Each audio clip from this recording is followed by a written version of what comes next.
Exactly 45 seconds remain until the end of the world for the island of Novaya Zemlya. It's October 30th, 1961. Imagine finding yourself 10,000 meters in the air, in the freezing Arctic. Below you, nothing but gray clouds and a desert of ice. From the belly of a modified Soviet bomber, a monstrous object drops.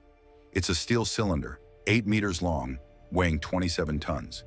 It's so massive that the plane carrying it had to fly without bomb bay doors, with the payload sticking halfway out. This video is pure science education, based on declassified Cold War documents, not a political statement. What we're about to witness is the absolute limit of human engineering applied to destruction, an experiment that pushed physics beyond the bounds of common sense. The object plummeting toward the ground is no ordinary bomb. It's an artificial star waiting to be ignited, and you are about to travel inside it. As soon as the bomb leaves the plane, a mechanism triggers. A parachute opens. But not a normal parachute. It's an immense nylon dome weighing nearly a ton. Why slow down a bomb? Because without this brake, the plane that dropped it would be vaporized by the blast. The pilots need time. They have exactly 45 seconds to get as far away from ground zero as possible. Even with this head start, scientists calculated the crew only had a 50% chance of survival. The bomb descends, slowed by the parachute, at about 35 meters per second. It seems like a peaceful scene, a huge metal cylinder hanging from a fabric flower in the Arctic sky. But inside that metal shell, matter is arranged in an unnatural configuration, a delicate balance of conventional explosives, uranium, plutonium, and hydrogen isotopes ready to unleash hell. Let's pass through the steel casing. Let's enter the belly of the beast. Inside here, the temperature is controlled. The silence is absolute. The internal architecture is a masterpiece of thermonuclear terror, known as the Teller-Ulam design. There isn't just one bomb in here. There are two. At the top, there's the primary, a sphere of conventional explosives surrounding a plutonium core. This is a traditional atomic bomb, similar to the one that destroyed Nagasaki. But here, this terrifying bomb just serves as a match. It is literally just the trigger. Below it sits the secondary, an enormous uranium cylinder containing the real fuel, a dry, salt-like powder called lithium deuteride. This is the material that will turn a devastating explosion into a planetary-scale event. Everything is motionless, waiting for an electrical signal. Barometric sensors on the outer shell are reading the air pressure. 8,000 meters, 6,000 meters, 5,000 meters. The atmospheric pressure rises as the bomb drops toward the frozen ocean. Soviet engineers decided the explosion must not happen on the ground. If it touched down, it would gouge a crater so deep it would hurl millions of tons of radioactive rock into the atmosphere, poisoning half the northern hemisphere. It has to detonate mid-air to maximize the shock wave and reduce local fallout. The altimeter hits 4,000 meters. The circuit closes. An electrical pulse travels at roughly 200,000 kilometers per second along the internal cables. It reaches the detonators, arranged in a radial pattern around the upper sphere. The time for human decisions is over. From this exact moment, physics takes control, and time slows down drastically. 0.000001 seconds, 1 millionth of a second. The 32 detonators fire simultaneously. The conventional explosive creates a shock wave that doesn't travel outward, but inward. It is a perfect implosion. The pressure wave converges on the exact center of the sphere, crushing the grapefruit-sized plutonium core. Imagine taking a car and compressing it down to the size of a glass marble. That's the pressure the plutonium is enduring. Under this unimaginable force, the plutonium atoms are shoved so close together that the core surpasses critical mass. It becomes unstable. A neutron generator at the center strikes the first subatomic spark. Neutrons slam into the plutonium nuclei, splitting them in half. Nuclear fission has begun. The match is lit. The primary bomb explodes with the force of tens of thousands of tons of TNT. But the energy hasn't even breached the outer shell of the Tsar Bomba yet. In these very first fractions of a moment, the energy doesn't manifest as fire or perceptible heat, but as an invisible hurricane of X-rays. This radiation travels at the speed of light. It floods the inside of the great steel cylinder, bouncing off the lead-lined inner walls. The empty space between the detonated primary bomb and the intact secondary cylinder is filled with a special plastic foam, similar to styrofoam. When the X-rays hit this plastic, they instantly transform it into a state of matter that doesn't exist naturally on Earth. It becomes a super-dense plasma, an electrified, scorching gas. The plastic vaporizes in a billionth of a second. Now, the true thermonuclear horror begins. The newly created plastic plasma is confined inside the massive steel shell of the bomb, which for a fraction of a second still withstands the blast. Unable to escape outward, the plasma presses inward with inconceivable force toward the only remaining object, the secondary cylinder holding the fusion fuel. The pressure exerted by this plasma is greater than what's found at the core of the planet Jupiter. It's an artificial gravitational vice. The uranium cylinder gets crushed, its diameter reduced to a fraction of the original. Inside it, the white lithium deuteride powder is compressed to impossible densities. But compression alone isn't enough to trigger fusion. It needs extreme heat. It needs another spark. Right in the middle of the compressed fuel is a plutonium rod. Scientists call it the spark plug. Under the monstrous pressure of the outer plasma, this rod is crushed in turn. It exceeds critical mass and erupts in a second fission reaction, right in the heart of the thermonuclear fuel. Now the lithium deuteride is trapped. From the outside, the titanic pressure of the plasma pushing in. From the inside, the heat and neutrons of the plutonium spark plug pushing out. In this conflict zone, matter has nowhere left to run. Neutrons strike the lithium atoms, shattering them and turning them into tritium, a heavy isotope of hydrogen. Now we have deuterium and tritium fused together at tens of millions of degrees. Conditions are finally perfect.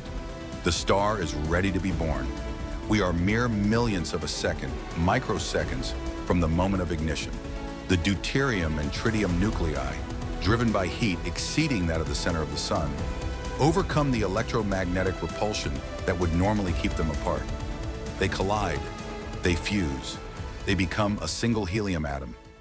But in this fusion, a tiny fraction of their mass disappears. Where does it go? It transforms into pure energy following Einstein's famous equation, E equals mc squared. Because the speed of light squared is a massive number, even a microscopic amount of mass generates terrifying energy.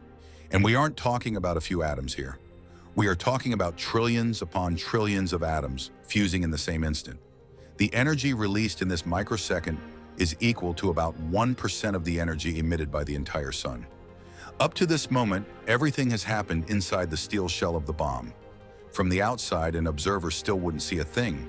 The metal cylinder is floating at 4,000 meters of altitude, apparently intact. But the amount of energy just released by the fusion is too much to be contained by any matter in the universe. The internal temperature hits 100 million degrees Celsius. At this temperature, the concepts of solid, liquid, and gas lose all meaning. The steel, the lead, the uranium, the cables, the parachute. Everything is vaporized at the atomic level, instantly. The container doesn't explode into shrapnel. It simply ceases to exist as solid matter, turning itself into a super radiant gas. The curtain rises.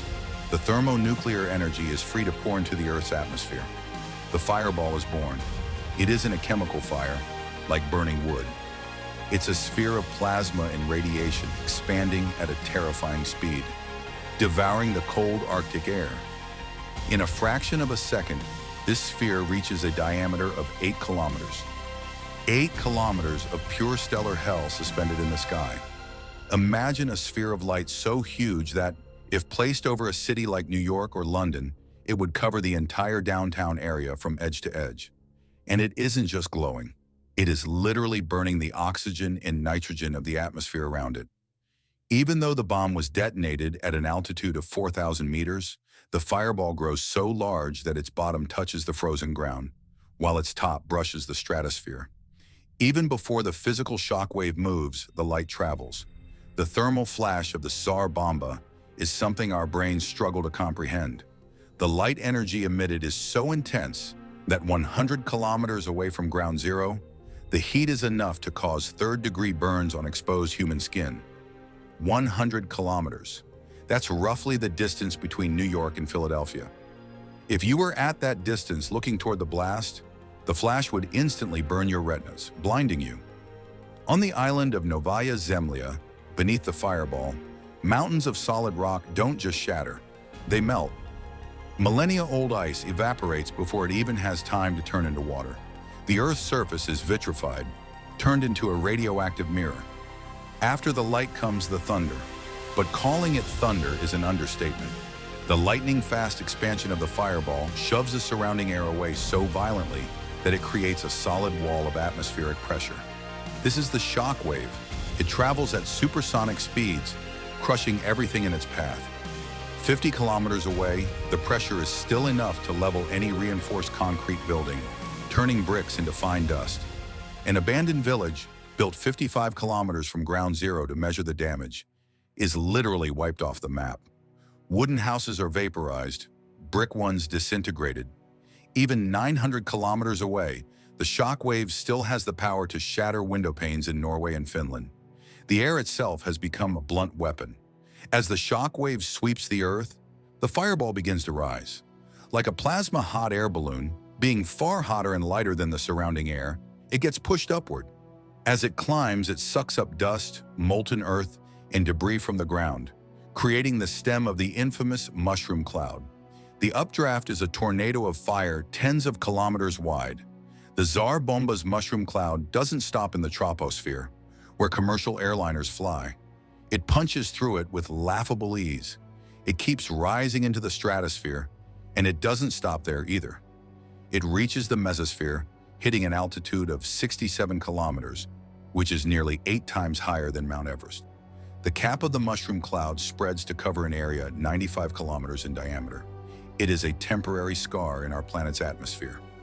Let's try to make sense of this number. 50 megatons, 50,000 kilotons.